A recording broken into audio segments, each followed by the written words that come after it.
Hi friends, welcome back to Dillu Karishma's kitchen. ఈరోజు మన కిచెన్లో మనం చూడబోయే రెసిపీ వచ్చి కారప్ బూందీ ఫ్రెండ్స్. ఈ కారప్ బూందీ ఈవినింగ్ స్నాక్గా కానీ మార్నింగ్ బ్రేక్గా కానీ పిల్లలకి ఇవ్వడానికి చాలా బాగుంటుంది ఫ్రెండ్స్. అలాంటి ఈ రెసిపీని ఎలా తయారు చేసుకోవాలో చూద్దామా. మన కారప్ బూందీకి కావాల్సిన పదార్థాలు: ఒక 2 కప్పుల వరకు శనగపిండిని తీసుకుని శుభ్రం చేసి పెట్టుకోవాలి. ఇలాంటి కప్పుతో 2 కప్పుల వరకు నేను తీసుకున్నాను ఫ్రెండ్స్.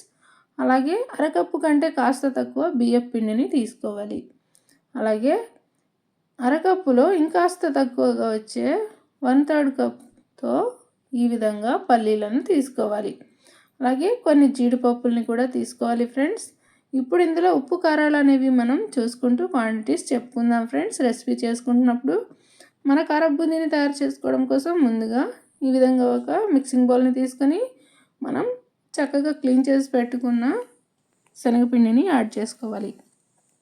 ఈ విధంగా శనగపిండిని యాడ్ చేసుకుని ఇందులోకి ఇప్పుడు మనం ముందుగా తీసుకున్న బియ్యం పిండిని కూడా యాడ్ చేసుకోవాలి.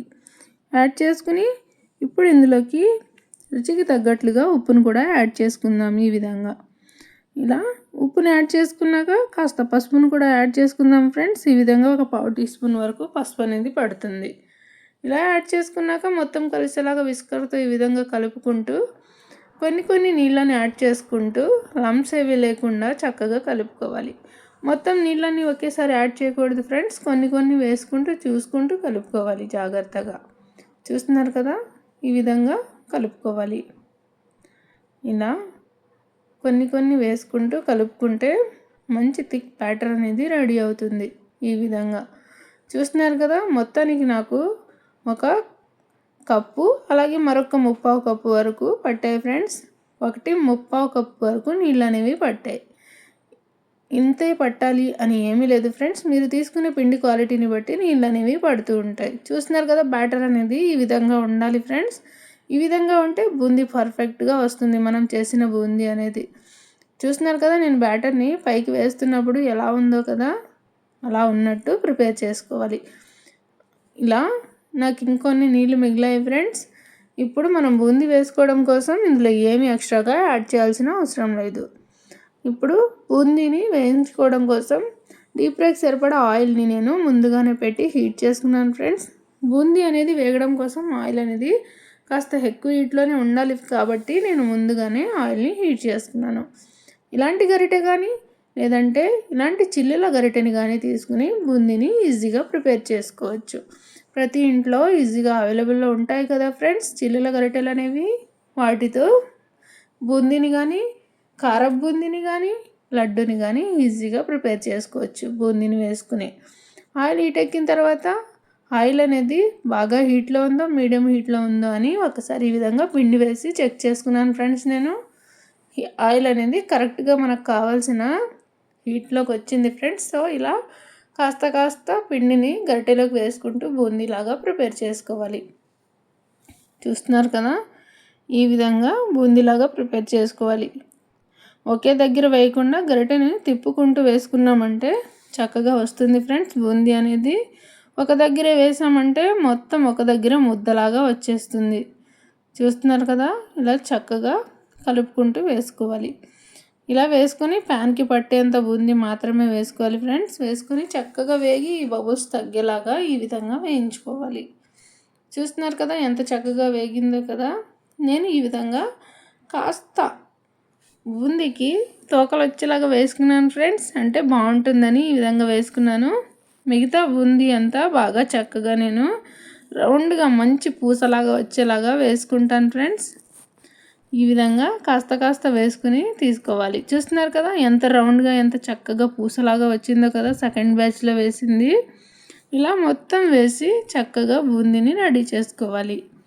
చూస్తున్నారు కదా, వేయించుకుని తీసుకున్నాం కదా, సగం ఒకలాగా సగం మరోలా కనిపిస్తుంది కదా. నాకు ఆ విధంగా కావాలి అని వేసుకున్నాను ఫ్రెండ్స్. నేను మొత్తం బూందీ వేయించుకున్నాక ఈ విధంగా ఒక స్ట్రైనర్లోకి మొత్తం ఈ విధంగా పల్లీలను వేసుకోవాలి. అంటే జాలి గరిటెలు ఉంటాయి కదా ఫ్రెండ్స్, అలాంటి గరిటెని ఈ విధంగా యూజ్ చేయాలి.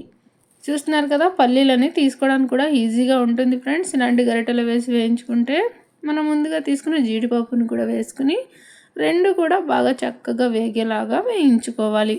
ఈ విధంగా ఇలా వేయించుకొని వీటిని కూడా మనం వేయించుకున్న బూందీలోకే తీసుకోవాలి. ఈవినింగ్ స్నాక్గా కానీ మార్నింగ్ బ్రేక్లో కానీ చాలా చక్కగా ఉంటుంది ఫ్రెండ్స్. పిల్లలు రోజుకో వెరైటీ అడుగుతూ ఉంటారు కదా ఫ్రెండ్స్. అలా అడిగినప్పుడు ఈ విధంగా ఇంట్లోనే ఈజీగా ప్రిపేర్ చేసి ఇవ్వండి ఫ్రెండ్స్. పిల్లలు చాలా ఇష్టంగా తినేస్తారు. ఇలా కరివేపాకు కూడా క్రిస్పీగా వేగిన తర్వాత ఇందులోకి యాడ్ చేసుకోవాలి ఫ్రెండ్స్. ఇలా యాడ్ చేసుకున్నాక ఇప్పుడు ఇందులో 1/2 టీ స్పూన్ అంత ఉప్పుని అలాగే 1/2 టీ స్పూన్ అంత కారాన్ని కూడా యాడ్ చేసుకోవాలి. అలాగే మరొక 1/2 టీ స్పూన్ వరకు ధనియాల పొడిని కూడా నేను యాడ్ చేసుకుంటున్నాను ఫ్రెండ్స్. మీకు నచ్చితే చాట్ మసాలాని కానీ జీలకర్ర పొడిని కానీ యాడ్ చేసుకోవచ్చు. నేనైతే ఇక్కడ ఏమీ ఎక్స్ట్రాగా యాడ్ చేయడం లేదు ఫ్రెండ్స్, ఎందుకంటే బయట దొరికే కారం బూందీ టేస్ట్ రావడం కోసం ఈ విధంగా జస్ట్ నేను కొన్ని మసాలాలను మాత్రమే యాడ్ చేసుకున్నాను. యాడ్ చేసుకుని ఇలా చక్కగా కలుపుకున్నామంటే ఎంతో క్రంచీగా క్రిస్పీగా ఉండే మన బూందీ అనేది రెడీ అయిపోయింది. కారం బూందీ అనేది రెడీ అయిపోయింది ఫ్రెండ్స్. చూస్తున్నారు కదా, టేస్ట్ అయితే చాలా చాలా బాగుంది ఫ్రెండ్స్. బాగా చాలా క్రిస్పీగా వచ్చాయి మన బూందీ అనేది. చూస్తున్నారు కదా, ఇందులో కాస్త బియ్యపిండిని కలిపాం కదా, సో బాగా చక్కగా క్రిస్పీగా ఉంటుంది మనం చేసే బూందీ అనేది. ఇలా చక్కగా చేసుకుని పిల్లలకు పెట్టామంటే పిల్లలు ఎంతో చక్కగా ఎంజాయ్ చేస్తూ తినేస్తారు ఫ్రెండ్స్. సో మీరు కూడా తప్పకుండా ఒకసారి ట్రై చేసి మీకు ఎలా వచ్చిందో బూందీ టేస్ట్ కామెంట్ చేసి చెప్పండి ఫ్రెండ్స్. ఇలా తయారు చేసుకుని మనం స్టోర్ చేసుకున్నామంటే ఏదైనా ఒక ఎయిటెడ్ జార్లో వేసుకొని ఒక 10-15 రోజుల పాటు ఫ్రెష్గా మనం ఈ కారం బూందీని ఎంజాయ్ చేయొచ్చు. చూస్తున్నారు కదా, ఇలాంటి ఒక ఎయిటెడ్ జార్లో వేసుకొని స్టోర్ చేసుకోవాలి friends. So easy and tasty healthy recipes కోసం మా దిల్లు కరిష్మాస్ కిచెన్ని ఫాలో అవడం మాత్రం మర్చిపోకండి ఫ్రెండ్స్. మరో మంచి రెసిపీతో మళ్ళీ కలుద్దాం. Thanks for watching friends.